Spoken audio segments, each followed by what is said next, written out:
Did the police in the Reckless Ben Bricks and Minifig story intentionally trick their dog into giving a false positive to enable a search on the vehicle Ben and his team were in? It's a question that has far more credibility than you might imagine. What you may not notice is the way that a handler can intentionally trigger their dog to give a false alert. If you're skeptical of the premise, be sure to watch the full-length video. You won't be by the time this video concludes. There is science at play here. The search begins, and we see here the handler blatantly tugs on the leash to try to get the dog to spend extra time at the trunk, but the dog doesn't show much interest. Probably because there aren't any drugs in there.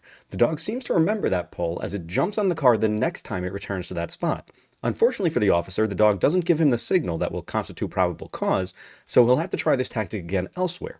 He passes the passenger side window, but quickly guides the dog back there, where he offers a more subtle tug.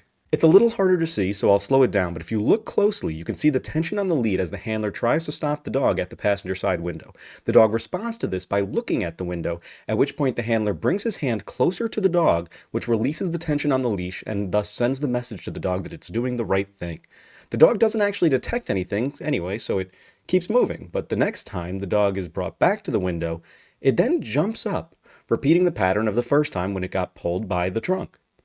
This time, however, the dog sits for about a second, which is long enough for the handler to allege that the dog has signaled the presence of drugs, and thus they have probable cause to violate Reckless Ben's Fourth Amendment rights. It seems there's really only a few possibilities at play here. One is that this is a previously trained behavior, which would obviously be the most scandalous option. Two is that the dog is picking up on signals the handler may not even be aware that they're putting out, though the pull by the trunk was a pretty blatant attempt to get the dog to spend extra time there. Three is that this is genuinely standard police work and there's nothing to see here.